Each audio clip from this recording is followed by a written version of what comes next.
Good morning students. आप लोग को मैं प्रकाश का परावर्तन चैप्टर का ठीक है क्लास आप लोग को दे चुका हूं मैं, लेकिन प्रकाश के परावर्तन क्लास क्लियर होने के बावजूद भी मैं इसमें दर्पण सूत्र अवतल दर्पण में 1/v + 1/u = 1/f को साबित करने के लिए आया हूं। तो वो चीज को साबित करने के लिए मैं ये सोचा जो क्यों नहीं आप लोग को एक बार रिमेम्बर के लिए यानी याद दिलाने के लिए आप लोग को ये चीज फिर से याद दिला दूं और जानकारी के लिए ये दे दूं जो आप लोग को ये वीडियो का भी डिस्क्रिप्शन आपको इसी वीडियो में मिल जाएगा। और इसके अलावा भी कुछ जो है जैसे आपको एनसीईआरटी वाला, जैसे आपको बायोलॉजी वाला वीडियो भी आप लोग को अपलोड है, आप लोग आगे पीछे करके देख लीजिएगा। और नोट्स के लिए मैं आप लोग को फेसबुक पे भी स्क्रीनशॉट करके डाल दिया हूँ नोट्स का, और एक अवतार कोचिंग का जो चैनल बना है उसमें भी डाल दिया हूँ। जो लड़की और लड़का को नहीं मिला होगा अभी चैनल के अंतर्गत, ठीक है, वो स्टूडेंट अपडेट होइए, प्लीज अपडेट होइए। जानकारी के लिए मैं बतला दूं, आज हम लोग 24 तारीख में इन कर चुका हूं। 1 तारीख से हमारा क्लास स्टार्ट हुआ था और 1 तारीख से क्लास स्टार्ट होने के बावजूद अभी तक क्लास के मात्र 20% स्टूडेंट यानी 100 स्टूडेंट में से 20 गो स्टूडेंट ही अपडेट है, 80 गो स्टूडेंट अपडेट नहीं है। और ये अपडेट नहीं रहने के कारण जो हाल अभी धीरे धीरे अब डर बन रहा है। जो स्टूडेंट 2026 में जो एग्जाम देंगे अब उनका डर रहा है दिल, जो हम क्या लिखेंगे, हम तो पढ़े नहीं। जरा सोचिए, जो आदमी नहीं पढ़े हैं अगर उनको फील्ड में बैठा दिया जाए, फील्ड में, और क्वेश्चन और कॉपी धरा दिया जाए तो क्या वो जीरो लिख करके आएंगे? केवल जीरो बैठा देंगे चल आएंगे घर, नहीं तो ब्लैक कॉपी छोड़ करके आ जाएंगे। लिखता भी वही स्टूडेंट है जो पढ़ता है, क्योंकि जब पेन पकड़ेंगे तो शब्द बनेंगे। शब्द कब बनेंगे? जब हम पढ़े रहेंगे तब ना। इसलिए आप लोग अभी से सीरियस होकर के पढ़ाई कीजिए, सीरियसली जरूरी है होना। अगर नहीं होंगे, लेजी रह जाएंगे तो देखिए हंसते खेलते आपका दिन खत्म हो गया। कहा जाता है एक एक पल, समझ गए, तेज है और आपसे वो छिनता चला जा रहा है, छिनता चला जा रहा है। इसलिए उस समय को पकड़िए और आगे बढ़िए। आज मैं आप लोग को ये जो है स्पीड में आप लोग को अपडेट होने के लिए एक बार बतला देता हूं। देखिए, फिर हम चलेंगे दर्पण सूत्र पर। कहता है प्रकाश की परिभाषा। प्रकाश वह कारक है जिसकी सहायता से हम किसी वस्तु को देखते हैं। इसमें कुछ टॉपिक है प्रकाश से रिलेटेड। कहता है प्रकाश तरंग के रूप में विद्युत चुंबकीय है एवं अनुप्रस्थ तरंग है। प्रकाश की चाल सबसे अधिक निर्वात में यानी खाली स्थान में 3 × 10⁸ मीटर प्रति सेकंड होता है। आगे कहता है क्या? प्रकाश एक प्रकार की ऊर्जा है। प्रकाश सदैव सीधी रेखा में गमन करती है। प्रकाश के गति को सबसे पहले लोआउस रोमर ने मापा था, ठीक है, ओलाउस, देखिए बराबर इसको बोलने में मिस हो जाता है, ओलाउस। सूर्य के प्रकाश को पृथ्वी तक पहुंचने में लगभग 8 मिनट 16 सेकंड लगते हैं। प्रकाश की चाल सबसे अधिक गैस में, उसके बाद द्रव में और सबसे कम ठोस में होती है। प्रकाश की चाल ध्वनि की चाल की विपरीत होती है, क्योंकि ध्वनि सबसे तेज ठोस में चलती है। आपको पता है, यही कारण जो ठनका जो ठनकता है तो पहले गर्जन दिखाई देता है, सुनाई देता है, बिजली चमकती है पहले और उसके बाद गर्जन होता है, क्योंकि प्रकाश की चाल अधिक होती है और ध्वनि की चाल उसकी अपेक्षा कम होती है। आइए, प्रकाश के स्रोत, जिस वस्तु से प्रकाश निकलता है उसे प्रकाश स्रोत कहा जाता है। सूर्य, बल्ब, लालटेन इत्यादि। प्रकाश के स्रोत के 2 प्रकार होते हैं, एक प्रकृति और एक मानव निर्मित। प्रकृति, सूर्य, तारे आदि प्रकाश के प्रकृति स्रोत है, यानी जिसको मानव नहीं बना सकता है, क्या कहलाएंगे? प्रकृति। अब मानव निर्मित का मतलब जिसको मानव बनाता है, बिजली का बल्ब या ट्यूब लाइट, मोमबत्ती, लालटेन, दिया, ये दिया गलती लिखल है, दर्गी कर दी होना चाहिए, आदि प्रकाश के मानव निर्मित स्रोत हैं। सूर्य हम पृथ्वीवासियों के लिए प्रकाश का सबसे बड़ा प्रकृति स्रोत है। सूर्य हम पृथ्वीवासियों से लगभग 15 करोड़ किलोमीटर दूर है। प्रकाश के जितने भी स्रोत हैं उनमें अन्य प्रकार की विभिन्न ऊर्जा को प्रकाश में बदला जाता है। लैंप, लालटेन आदि में तेल में संचित रासायनिक ऊर्जा को प्रकाश ऊर्जा में बदला जाता है। बिजली के बल्ब और टॉर्च में विद्युत ऊर्जा को प्रकाश ऊर्जा में बदला जाता है। देखिए, अब है चालू आपको दीप्त पिंड या दीप्तमान, ठीक है, प्रदीप्त पिंड या दीप्तमान पिंड, दोनों एक ही है। दीप्त कहिए, प्रदीप्त कहिए या दीप्तमान कहिए, तीनों आपका एक है, तो आप कहीं मिस न कर जाएं, इसलिए बतला देते हैं। दीप्त पिंड किसे कहते हैं, प्रदीप्त पिंड किसे कहते हैं, दीप्तमान पिंड किसे कहते हैं। कुछ वस्तुएं प्रकाश उत्सर्जित करती है, जैसे सूर्य, बिजली का जलता बल्ब, जलती मोमबत्ती आदि प्रदीप्त या दीप्तमान वस्तुएं कहलाती है, क्योंकि ये प्रकाश उत्सर्जित करती है। ठीक है।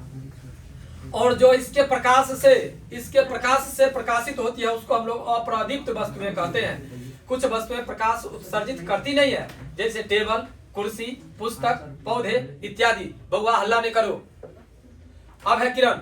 एक सरल रेखा पर चलने वाले प्रकाश को प्रकाश की किरण कहते हैं, और किरणों के समूह को किरणपुंज कहते हैं। किरणपुंज 3 प्रकार के होते हैं: अपसारी किरणपुंज, समानांतर किरणपुंज, अभिसारी किरणपुंज। देखिए, अपसारी का केवल फिगर याद रखिए।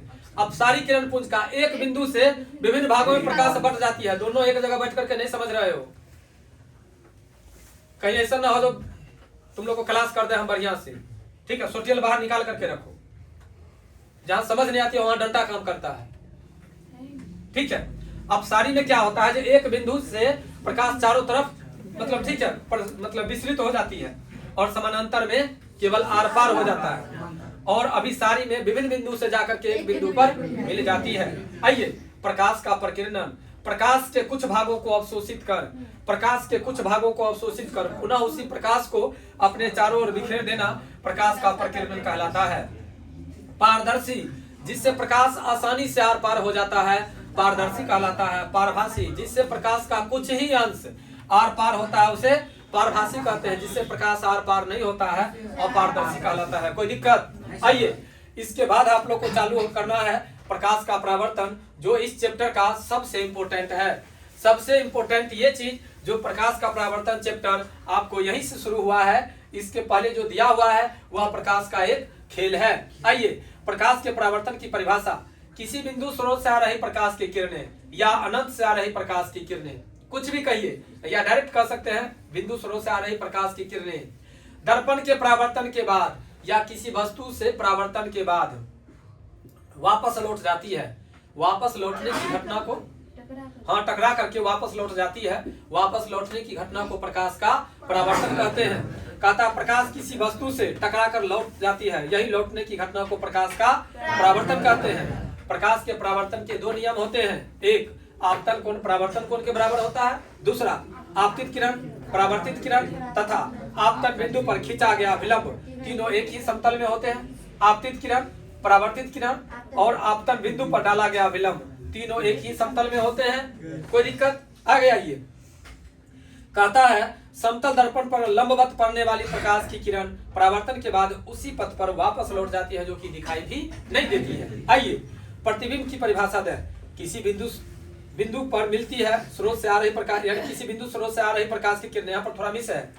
किसी बिंदु स्रोत से आ रही प्रकाश की किरणें दर्पण से परावर्तन के बाद जिस बिंदु पर मिलती है या केवल मिलती हुई प्रतीत होती है, उस बिंदु स्रोत का प्रतिबिंब कहते हैं। प्रतिबिंब कितने प्रकार के? 2 प्रकार के, एक वास्तविक प्रतिबिंब और एक काल्पनिक प्रतिबिंब। किसी बिंदु स्रोत से आ रही प्रकाश की किरणें दर्पण से परावर्तन के बाद जिस बिंदु पर कटती है, वास्तविक रूप से कटती है, उसे वास्तविक प्रतिबिंब, और केवल कटती हुई प्रतीत होती है तो काल्पनिक प्रतिबिंब। कोई दिक्कत नहीं। आइए, अब देखते हैं हम लोग समतल दर्पण।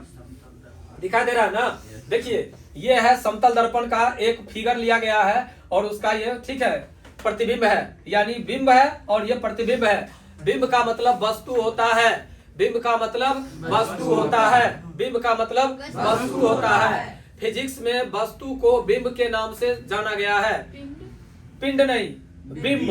बिंब, हाँ, तो वो अलग। पहले बिंब, बिंब मतलब वस्तु होता है। आइए, समतल दर्पण कैसे बनता है? किसी साधारण कांच के एक सतह पर सिल्वर ब्रोमाइट, याद रखना है सिल्वर ब्रोमाइट। क्या याद रखना है? Silver bromide. क्योंकि यहाँ पर क्वेश्चन हो जाता है जब कोई कलर से रंग देंगे, बहन कोई कलर का मतलब कौन कलर? सिल्वर ब्रोमाइड की परत चढ़ाकर समतल दर्पण बनाया जाता है। इसकी फोकस दूरी अनंत होती है, क्योंकि इसमें केंद्रक नहीं होते हैं। जब केंद्रक नहीं होगा तो इसकी अनंत दूरी तो होगी ही ना। आइए, समतल दर्पण द्वारा बना प्रतिबिंब की विशेषता। समतल दर्पण से बने प्रतिबिंब की निम्नलिखित विशेषताएं हैं। प्रतिबिंब दर्पण के पीछे बनता है। प्रतिबिंब का आकार वस्तु के आकार के बराबर होता है। प्रतिबिंब वस्तु की अपेक्षा सीधा होता है। पिछले क्लास में याद होगा मैं आईना ला करके आप लोगों के बीच में दिखला दिया था ना, जो पीछे का मतलब कैसे पीछे होता है, सभी स्टूडेंट के बीच में मैं एक्सप्लेन कर दिया था। कहता है प्रतिबिंब आभासी होता है, अतः हम इसे पर्दे पर प्राप्त नहीं कर सकते हैं। प्रतिबिंब दर्पण से उतना ही पीछे बनता है जितना वस्तु दर्पण से आगे होता है। ये हो गया समतल दर्पण की। आइए अब जानते हैं हम लोग गोलीय दर्पण। गोलीय दर्पण उस दर्पण को कहते हैं जिसका परावर्तक सतह किसी खोखले गोले का एक भाग होता है, जिसकी परावर्तक सतह किसी खोखले गोले का एक भाग होता है। गोलीय दर्पण दो प्रकार के होते हैं, एक अवतल दर्पण और एक उत्तल दर्पण। जानिए, एक अवतल दर्पण और एक उत्तल दर्पण में आपको फिगर जितना दिखाई दे रहा होगा उसी में मैनेज कीजिए, क्योंकि आपको जो ये फिगर दिखाई दे रहा है ये स्क्रीनशॉट करके डाला हुआ है तो थोड़ा आप लोग को पूरा क्लियर नहीं दिखाई देता होगा। देखिए, ये है वक्रता केंद्र, ये है परावर्तक सतह, ये है कलई किया हुआ यानी रंगा हुआ भाग, बाहर से रंगा हुआ है तो अवतल दर्पण। फिर हम तुमको शुभम क्वेश्चन करते हैं, बाहर से रंगा रहेगा तो अवतल दर्पण और अंदर से रंगा रहेगा तो दर्पण। ये हमेशा याद रखना, बाहर से रंगा हुआ है तो अवतल और अंदर से रंगा हुआ है तो केंद्रक होते हैं, ध्रुव होते हैं और सब जो होता है सब प्रधान अक्ष पर ही स्थित होते हैं। देखिए, कहता है गोलीय दर्पण के मध्य बिंदु को दर्पण का ध्रुव कहते हैं जिसे हम P से दर्शाते हैं। उसके बाद है वक्रता केंद्र। गोलीय दर्पण जिस गोले का भाग होता है उस गोले के केंद्र को दर्पण का वक्रता केंद्र कहते हैं जिसे C के द्वारा सूचित किया जाता है। वक्रता त्रिज्या, गोलीय दर्पण जिस गोले का भाग होता है उसकी त्रिज्या को दर्पण की वक्रता त्रिज्या कहते हैं। यह दूरी ध्रुव से वक्रता केंद्र के बीच होती है, इसे R द्वारा सूचित किया जाता है। मैं आप लोग को ये चीज को एक्सप्लेन करता हूँ एक फिगर बना करके। देखिए, रेड कलर लेता हूँ ताकि आप लोग को पूरा दिखाई दे और आप लोग समझ पाए। देखिए, मोटा करके इसलिए लिया हूँ कि पूरा क्लियर दिखाई दे रहा है ना। ये है आपको, समझ गए, वृत्त। अब देखिए, अगर हम ऐसे करके दे देते हैं तो ये हो गया व्यास, और अगर ऐसे कर देते हैं तो ये हो गया आपको केंद्र। केंद्र को कौन से से सूचित करते हैं? C से। ये हो गया आपको ध्रुव। अब जानिए, ध्रुव से वक्रता केंद्र के बीच की दूरी को वक्रता त्रिज्या कहते हैं जिसे कैपिटल R द्वारा सूचित करते हैं। समझ में आ गया बउआ? अगर ऐसे करके रंगा रहे, ऐसे करके अगर रंगा रहे तो अवतल दर्पण। कौन दर्पण? अवतल दर्पण। अगर ऐसे करके रंगा रहेगा उत्तल दर्पण। अब कहता है जो उत्तल दर्पण में प्रतिबिंब छोटा क्यों बनता है? तो जरा सोचिए, इधर से रंगा हुआ है तो प्रकाश ऐसे आएगा ना। अगर ऐसे आएगा तो प्रकाश तो यहाँ पर पड़ेगा, लेकिन चिकना यो भाग है तो प्रकाश ऑटोमेटिक फैलेगा, इधर फैलेगा तो किसी वस्तु का छोटा प्रतिबिंब बनेगा। अब है जो सर इसमें बड़ा क्यों बनता है? तो बउआ जानते हैं हम लोग, इसमें चूंकि रंगा हुआ इधर से है तो प्रकाश इधर से जाएगा, इधर से पहुंचा यहाँ तो दिखाई दे रहा है जो ये पूरा चिकना है, ये चिकना है तो इसका लाइटिंग तो इधर पड़ेगा तो ऑटोमेटिक है जो वो थोड़ा बड़ा दिखाएगा। कोई दिक्कत? तो अगर आपसे कोई पूछे जो त्रिज्या, वक्रता त्रिज्या का मतलब, तो कह सकते हैं ना, ध्रुव से वक्रता केंद्र के बीच की दूरी को वक्रता त्रिज्या कहते हैं। आइए वक्रता त्रिज्या के बाद फोकस दूरी के बारे में जानते हैं। कहता है गोलीय दर्पण के फोकस F से दर्पण के ध्रुव के बीच की दूरी को फोकस दूरी कहते हैं। इसको हम लोग ऐसे कहेंगे, ध्रुव से फोकस के बीच की दूरी को फोकस दूरी कहते हैं जिसे कैपिटल R के द्वारा सूचित किया जाता है, सॉरी कैपिटल F के द्वारा, फोकस को F के द्वारा सूचित किया जाता है। आइए गोलीय, नहीं कैपिटल F, स्मॉल नहीं, कैपिटल F, ठीक है। सबको कैपिटल से वहां पर सूचित करते हैं, आज जब बनाने के लिए जाते हैं तो स्मॉल से देखते हैं। कहा गया? देखिए ये है ना, F से सूचित किया हुआ है। यहाँ पर मायने नहीं रखता है, जब अवतल दर्पण बदलेंगे तो 1/v + 1/u = 1/f, सब स्मॉल लेटर रहेगा। किसको? ध्रुव से फोकस के बीच की दूरी को फोकस दूरी कहते हैं। ध्रुव से फोकस के बीच की दूरी को फोकस दूरी, ध्रुव से वक्रता केंद्र के बीच की दूरी को वक्रता त्रिज्या कहते हैं। कोई दिक्कत? अब आगे बउआ, ये वाला जो क्वेश्चन है, गोलीय दर्पण की फोकस दूरी F और वक्रता त्रिज्या R में क्या संबंध है, तो मैं ये तुम लोग को पढ़ा चुका हूँ, ठीक है। गोलीय दर्पण की फोकस दूरी F उसकी वक्रता त्रिज्या की आधी होती है, अर्थात फोकस दूरी बराबर वक्रता त्रिज्या बट्टा 2, यानी इसका सूत्र होगा F बराबर R बट्टा 2, जो हम तुम लोग को सिद्ध कर चुके हैं। इसमें कहीं से कोई दिक्कत नहीं है। अब हम लोग देखते हैं अवतल दर्पण के बारे में। कहता है गोलीय दर्पण की बाहरी सतह को रंजित करने से अवतल दर्पण का निर्माण होता है। इसको हम लोग ऐसे कह सकते हैं। वैसा दर्पण जिसका बाहरी भाग रंजित हो उसे हम लोग अवतल दर्पण कहते हैं। अवतल दर्पण की क्या विशेषता है?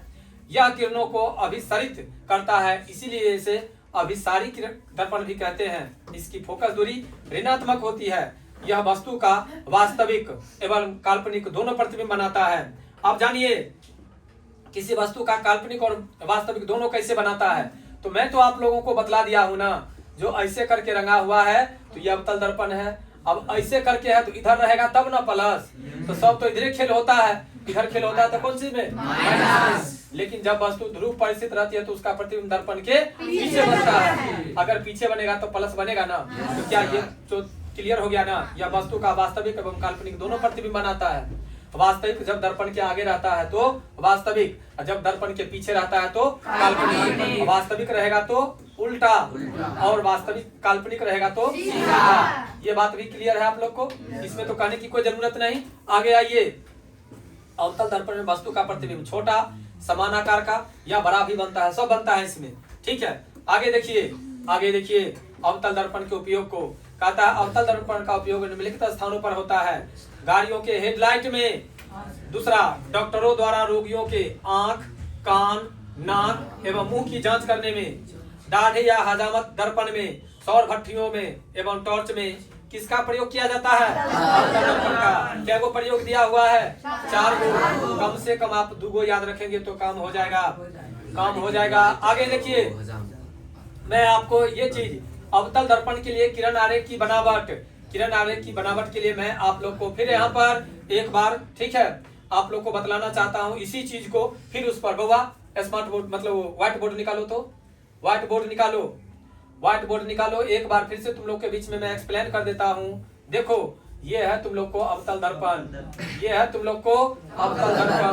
बउआ इस अवतल दर्पण में एक बार तुम लोग को फिर से मैं बतला देना चाहता हूँ। ये है ध्रुव, ये है फोकस, ये है तुमको वक्रता केंद्र और ये है तुमको अनंत। इसकी स्थिति को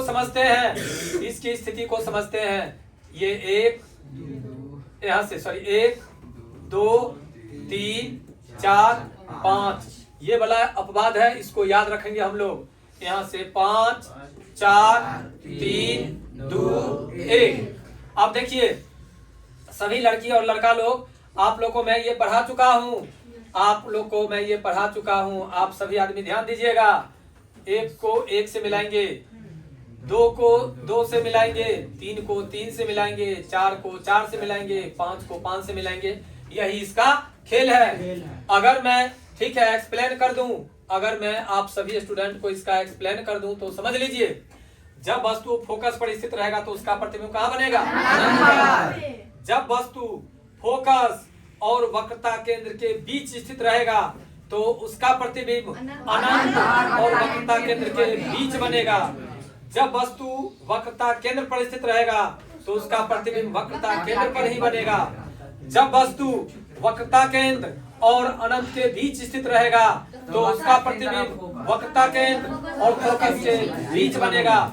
जब वस्तु अनंत पर स्थित रहेगा तो उसका प्रतिबिंब फोकस पर बनेगा।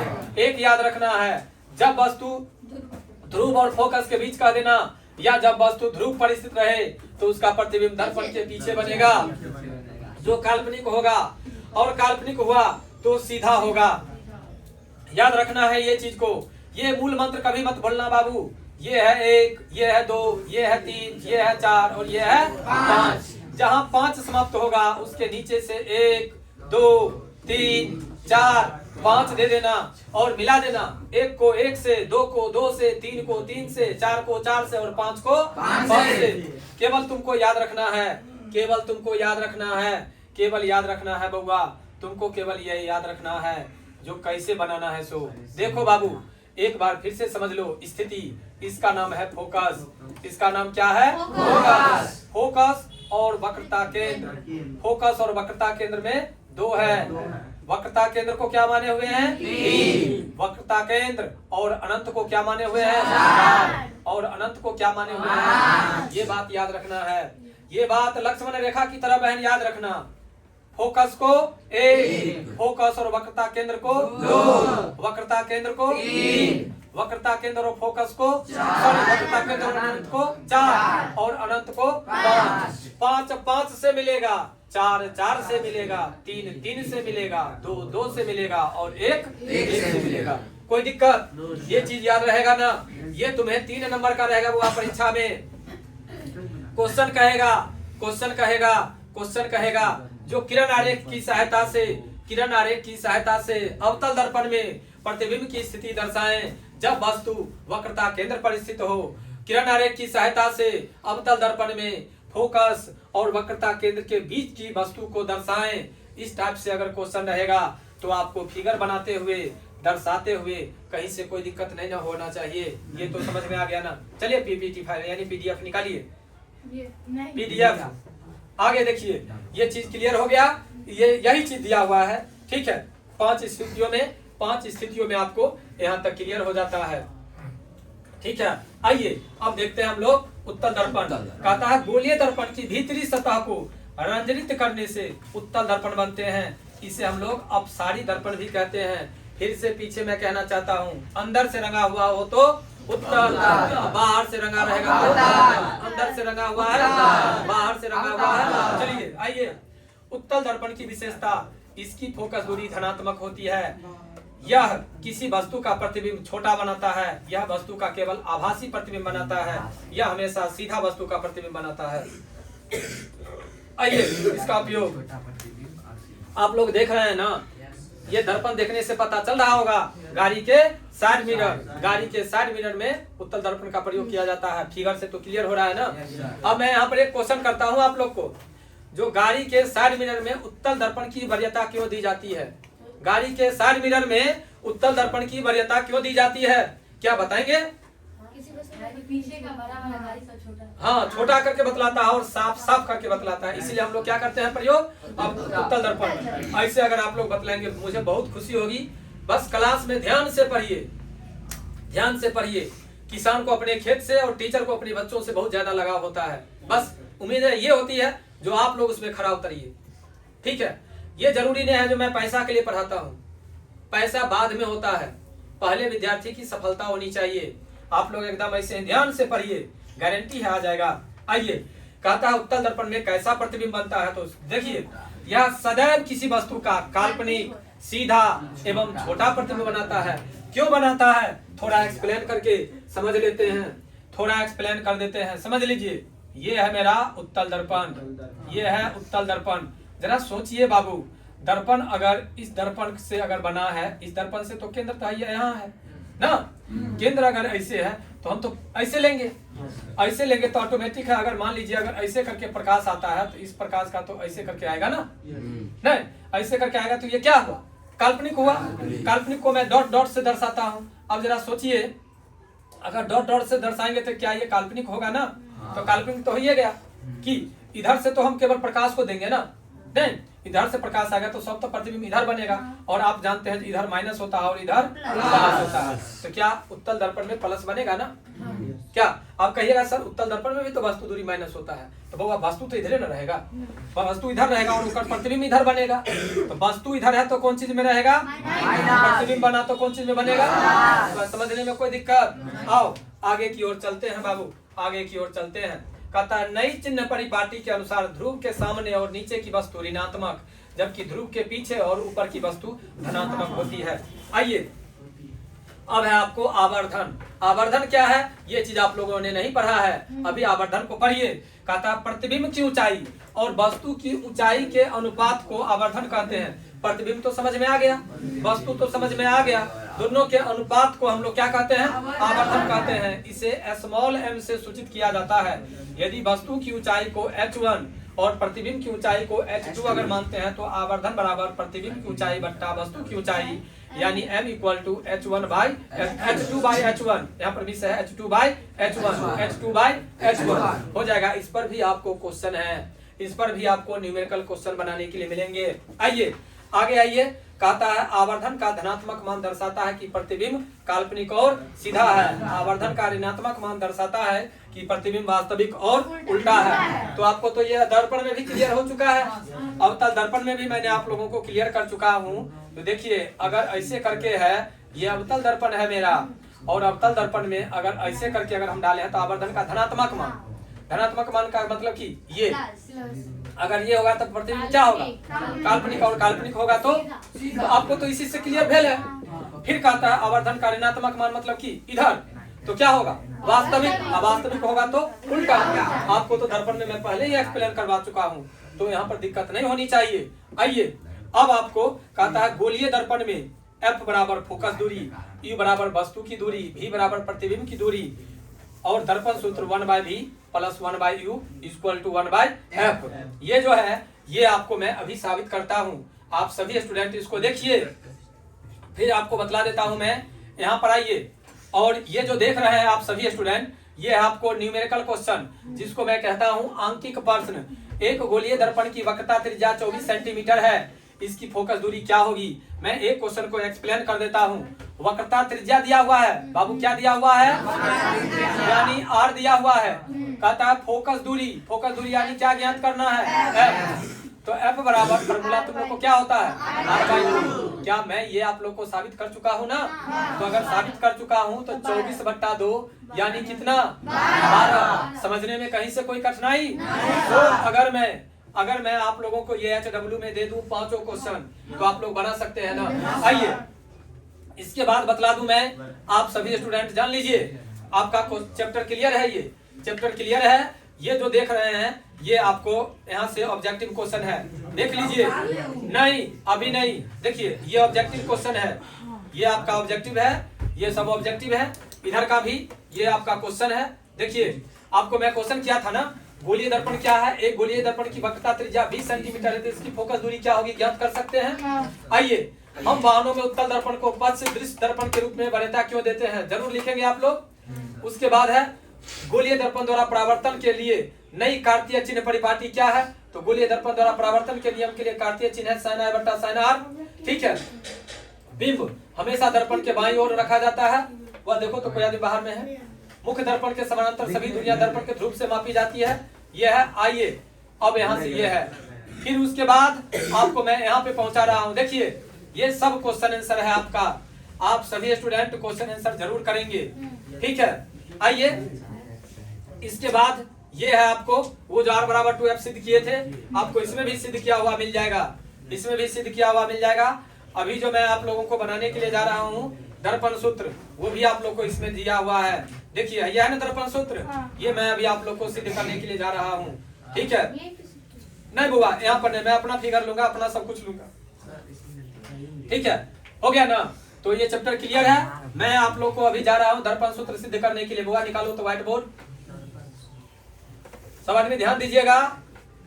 देखिए दर्पण सूत्र कैसे सिद्ध करते हैं। सो सबसे पहले लिखते हैं सिद्ध करें दर्पण सूत्र। ठीक है। या अवतल दर्पण में 1/V plus 1/U equal to 1/F को सत्यापित करें, जहां U, V और F अपना सामान्य अर्थ रखते हैं। हो गया, यह है मेरा क्वेश्चन। ठीक है। इस टाइप से आपको क्वेश्चन घुमा फिरा करके कुछ भी दे देगा, कुछ भी घुमा फिरा करके दे देगा, तो आप लोग मिस नहीं कीजिएगा। देखिए अवतल दर्पण के लिए सबसे पहले प्रमाण में आते हैं, लिखते हैं। देखिए बउआ हल्ला नहीं करो, बउआ हल्ला नहीं करो, हम बार बार कहते हैं हल्ला नहीं करो। ये ध्रुव है, एक प्रकाश की किरण ऐसे करके आती है और ऐसे करके गुजर जाती है, इसका नाम क्या होता है, F। एक दूसरी प्रकाश यहाँ से चलती है और ऐसे करके गुजर जाती है, इसका नाम होता है C। ऐसे करके वस्तु है, इस वस्तु का नाम दे देते हैं हम A O। वस्तु का प्रतिबिंब बनता है इस कटान बिंदु पर, इसका नाम दे देते हैं आई बी, हो गया। इसका नाम दे देते हैं एम और इसका नाम दे देते हैं एन, ठीक है। ए, इसका नाम क्या दे दें, पी तो यहाँ पर है, ये है, ओ है, ये है, टी दे देते हैं, हटाओ टी दे देते हैं, क्या हो गया। अब तो देख लीजिए प्रमाण में मैं यहाँ पर लिख सकता हूँ, माना कि एम एन एक अवतल दर्पण है। पूरा आप ठीक मतलब डिटेल में लिखते हैं। माना कि एम एन एक अवतल दर्पण है जिसमें वस्तु एओ जिसका प्रतिबिंब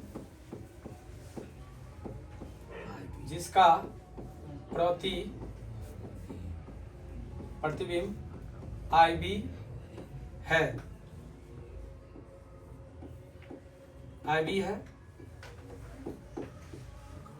फोकस दूरी एफ, वक्रता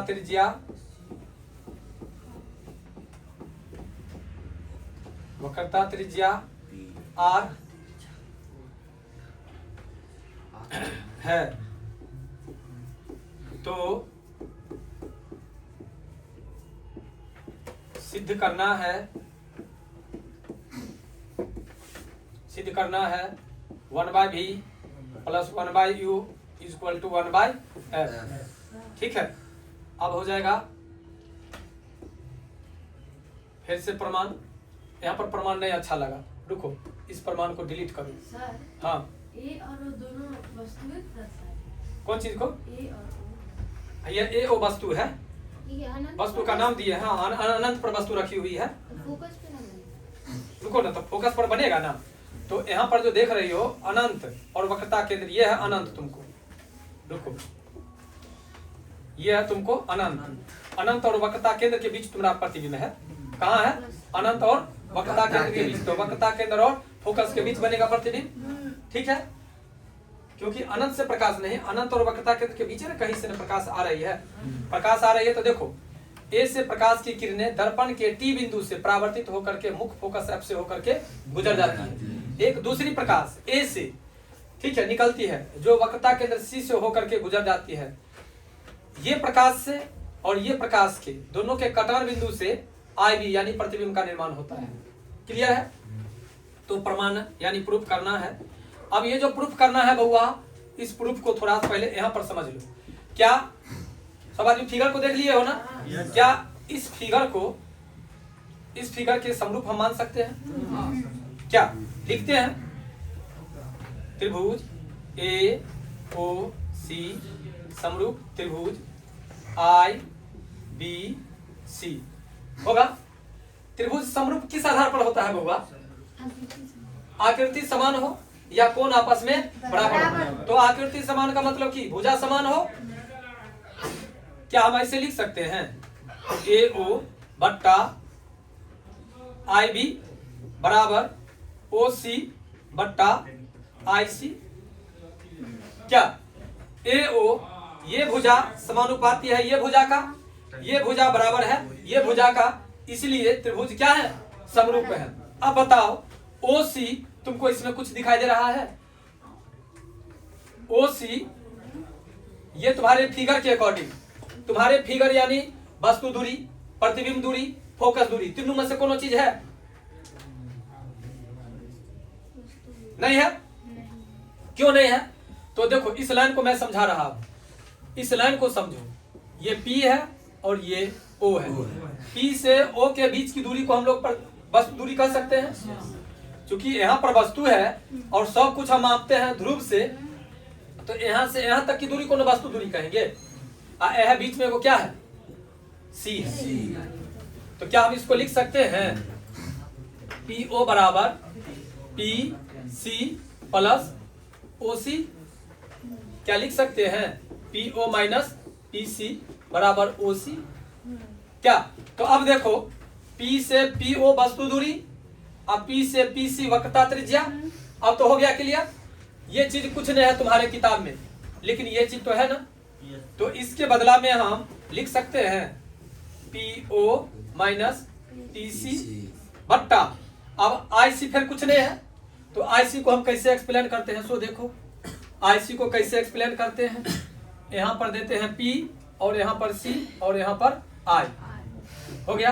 तो क्या लिख सकते हैं, PC बराबर PI प्लस IC। क्या लिख सकते हैं, PC माइनस PI बराबर IC। अब देखो P से PC वक्रता त्रिज्या, अब P से PI प्रतिबिंब दूरी, नहीं ध्रुव से ही ना हम इसको मापेंगे, ध्रुव से ही ना हम इसको मापेंगे, ध्रुव से ही ना हम इसको मापेंगे। तो ध्रुव से I के बीच की दूरी को प्रतिबिंब दूरी, ध्रुव से C के बीच की दूरी को वक्रता त्रिज्या, और ध्रुव से O के बीच की दूरी को वस्तु दूरी। तो क्या यहाँ पर लिख सकते हैं PC माइनस PI, ये हो गया समीकरण 1। अब जैसे बउआ ये दुन्नु था, जैसे यहाँ पर ये दुन्नु था, उसी प्रकार से क्या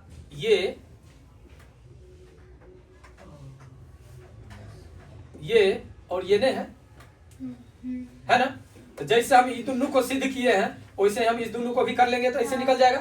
तो आते हैं इधर से आते हैं, रुक जा बुआ, बनाएंगे इन कट कॉपी पेस्ट करके हम ना कर देंगे, क्योंकि फिगर तो यही रहेगा। हुआ तुम लोग इन तरह पीछे हट जाओ, देखने में दिक्कत होगा, क्योंकि बहुत इंपॉर्टेंट चीज हम बतलाने जा रहे हैं। क्या अब देखो लिखेंगे, ठीक है, यहाँ पर हम लिख सकते हैं उसी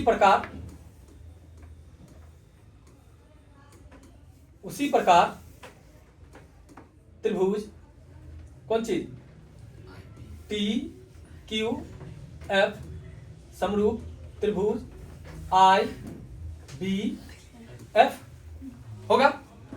तो क्या यहां पर हम लिख सकते हैं TQ बराबर IB बराबर लिखेंगे QF बट्टा IF बराबर, देखो यहां पर लिख सकते हैं ना, यहां पर हम लिख सकते हैं कौन चीज, पहले 1 मिनट एक चीज लिख देते हैं, रुक जाओ तनिया रुको, लिख देते हैं Q के काफी निकट क्या है, P है।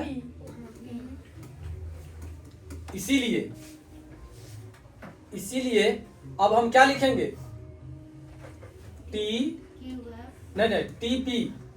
TP बट्टा IB बराबर, यहाँ पर लिखेंगे PF बट्टा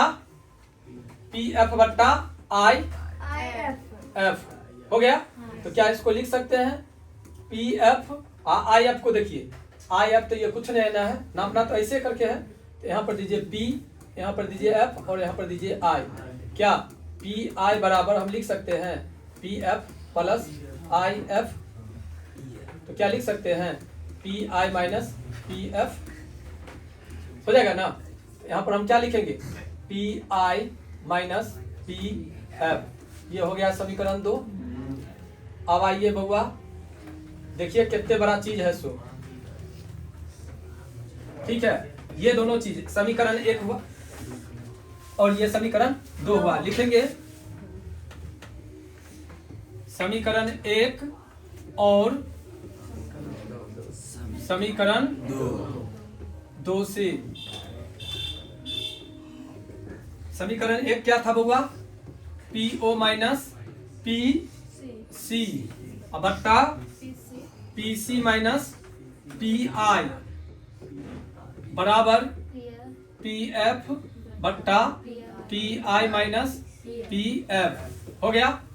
तो चिन्ह परिपाटी से, तो चिन्ह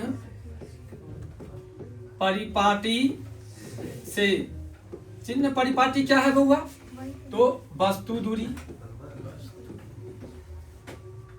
दूरी PO बराबर माइनस U, प्रतिबिंब दूरी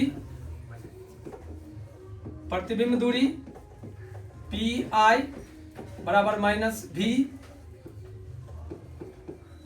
फोकस दूरी पी एफ माइनस एफ, वक्रता त्रिज्या पी सी यानी माइनस 2f। आप कहोगे 2f, याद कीजिए r बराबर 2f होता है ना, r लिखे या 2f लिखे, कोई दिक्कत नहीं।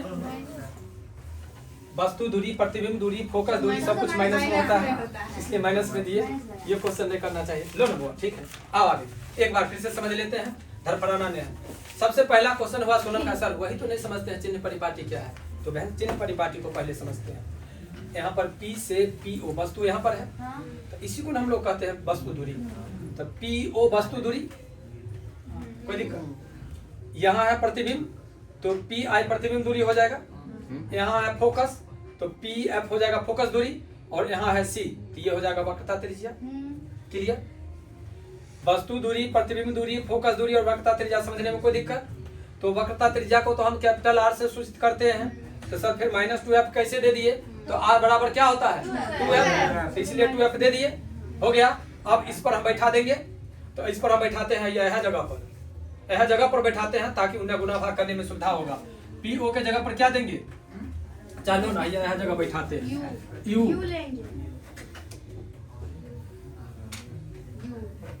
क्या लेंगे बुआ? U9 माइनस U, और उसके बाद माइनस माइनस प्लस 2f हो गया। फिर माइनस 2f और उसके बाद माइनस कौन चीज? माइनस माइनस प्लस PI भी हो गया। उसके बाद PF का है माइनस f हो जाएगा, तुरंत दिखाई देगा। उसके बाद है क्या? PI में माइनस भी, उसके बाद माइनस माइनस प्लस, उसके बाद PF में f हो गया। क्रॉस मल्टीप्लाई करेंगे बउआ, क्रॉस मल्टीप्लाई करेंगे तो U को V से गुना करेंगे तो UV, उसके बाद माइनस UF हो गया। इसका बात खत्म। देखिए तो माइनस U को V से गुना किया तो UV, माइनस U को प्लस F से गुना किया तो UF। अब देखिए प्लस माइनस माइनस 2VF, अब प्लस है तो प्लस 2F स्क्वायर बराबर माइनस माइनस कट जाएगा 2F square plus minus minus VF हो गया। आइए एक लाइन और UV minus UF minus 2VF plus 2F square minus 2F square plus VF equal to 0। ये माइनस और ये प्लस कैंसिल। आइए UV कौन चीज? ये VF, ये माइनस में है तो उधर जाकर के प्लस नहीं हो जाएगा, ये प्लस है तो इधर आकर के माइनस नहीं हो जाएगा, ये बराबर करके 0 ले लिए। सो आइए ना UV माइनस रुकिए ना UF और उसके बाद देखिए 2VF और VF माइनस VF बराबर 0। पूरे में UVF से